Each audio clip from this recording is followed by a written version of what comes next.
যা কনকনে ঠান্ডা পড়েছে, কিন্তু পেট আর জিভ কি এসব বাধা নিষেধ মানে? ভালো ভালো খাবারের জন্য বেশ মনটা আনচান করে। আজকে তাই বানাবো ফুলকপির পকোড়া। নমস্কার বন্ধুগণ, দীপাস থট স্পাইসি হাটে সবাইকে স্বাগত জানিয়ে আজকের রেসিপি শুরু করে দিলাম ফুলকপির পকোড়া। এই জন্য আজকে আমি ফুলকপিগুলোকে বেশ বড় বড় আকারে কেটেছি, আর ফুলগুলোর তলার দিকে যে শক্ত মতো ডাঁটিটা রয়েছে ওটা এইভাবে 4 টুকরো ভাগ করেছি, মানে বটিটা দিয়ে এপাশ ওপাশ করে 4টে ভাগ করেছি যাতে সেদ্ধ হতে অসুবিধে না হয়। তারপর কি করলাম, মোটামুটি একটু মাঝারি সাইজের একটা পাত্র নিয়েছি, তার মধ্যে অনেকটা জল দিয়ে দিয়েছি। জলটা আগের থেকে একটু গরম করে নিয়েছি, বেশ একটু ফুটফুট মতো হালকাভাবে ধরে এসেছে, মানে বয়েলিং পয়েন্ট চলে আসার কিছু আগে আমি এই ফুলকপিগুলো এইভাবে ধীরে ধীরে ডুবিয়ে দিচ্ছি যাতে একটু ভাপানো টাইপের হয়ে যায়, মানে সেদ্ধ হতে তাহলে একটু সুবিধা হয়। পুরোপুরি সেদ্ধ করব না, একটুখানি ভাপিয়ে নেব। তো ওটা হতে থাকছে ওখানে। এখানে নিয়েছি বেসন, কালো জিরে, চিনি, গরম মশলার গুঁড়ো, জিরে গুঁড়ো, শুকনো লঙ্কার গুঁড়ো, একটু হলুদ গুঁড়ো আর লবণ। আর এটা রয়েছে সুজি। সামান্য সুজিটা নিয়েছি যাতে বেশ কুড়কুড়ে মুচমুচে ভাব একটা বজায় থাকে। এখন এই সমস্ত উপকরণগুলো, শুকনো উপকরণগুলো আমি আগে একটু মাখিয়ে নেব। তো আজকে রেসিপিটি শুরু থেকে শেষ পর্যন্ত সম্পূর্ণটা দেখবেন প্লিজ। আশা করি আপনাদের সবাইয়ের ভালো লাগবে। অতীব সহজ সরল রেসিপি, যা কিছু ভাজা পোড়া সব এই শীতের সময় খেতে খুবই ভালো লাগে। যা ঠান্ডা পড়েছে, প্রায় দিন আমরা একটু ভাজাভুজি খেতে বেশ ভালোই বাসছি। আচ্ছা, এখন আমি দিয়ে দিলাম সামান্য একটু জল। জল দিয়ে একটু নেড়ে নেড়ে মাখিয়ে নিচ্ছি। তারপর আর প্রয়োজন মতো জল দিয়ে পুরোটা একটা সুন্দর থকথকে ব্যাটার করব। খুব পাতলা করব না, বেশ একটু গাঢ় গাঢ় টাইপের। আর এখানে ফুলকপিগুলো একটু ভাপানো হয়ে গিয়েছে, আমি জলটা বাদ করে এরকম প্লেটের মধ্যে সাজিয়ে রেখেছি, আর একটু লবণ দিয়ে কিছু সময় মাখিয়ে রেখেছি।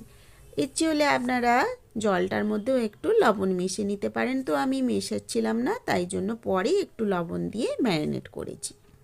আর দেখছেন এই যে সুন্দরভাবে একটু লবণে মাখানো হয়ে গিয়েছে, আর এই ব্যাটারটাও খুব ভালোভাবে গোলা হয়েছে। কিছুটা সময় রেখে তারপর আমি ভালোভাবে কোট করে নিয়েছি এই ব্যাটারটা এই ফুলকপিগুলোতে।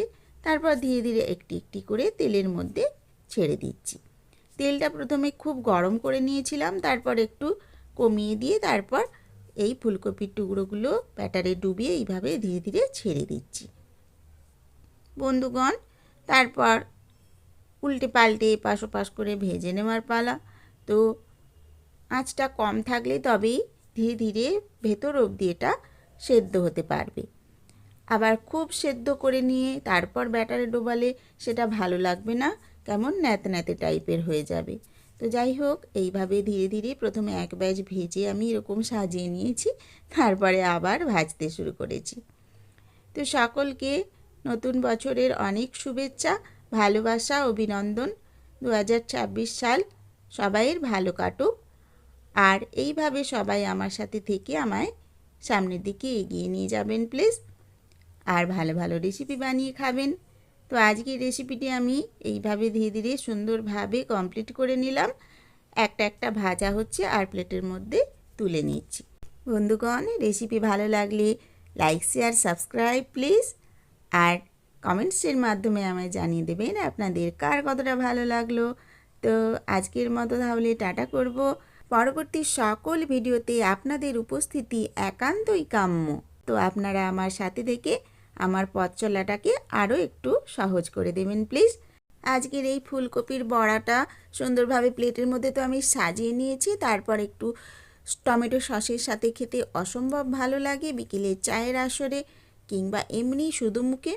তবে আজকে আমি যেহেতু দুপুরবেলায় বানিয়েছি, তো দুপুরে আজকে ভাতের সাথেই আমি পরিবেশন করে নেব।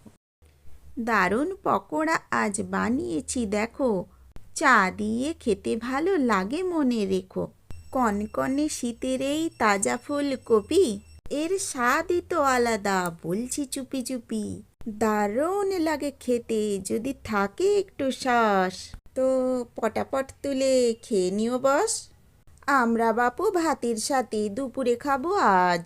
একটু লঙ্কা পেঁয়াজ মাখা নিয়েছি, নেই গো তাতে লাজ।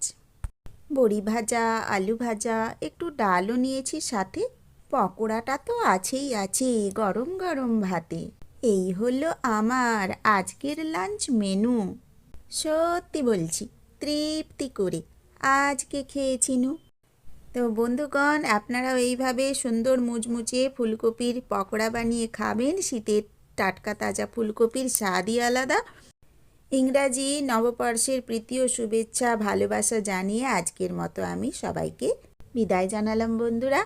তো সবাই ভালো থাকবেন, আনন্দে থাকবেন। Happy new year. Thank you.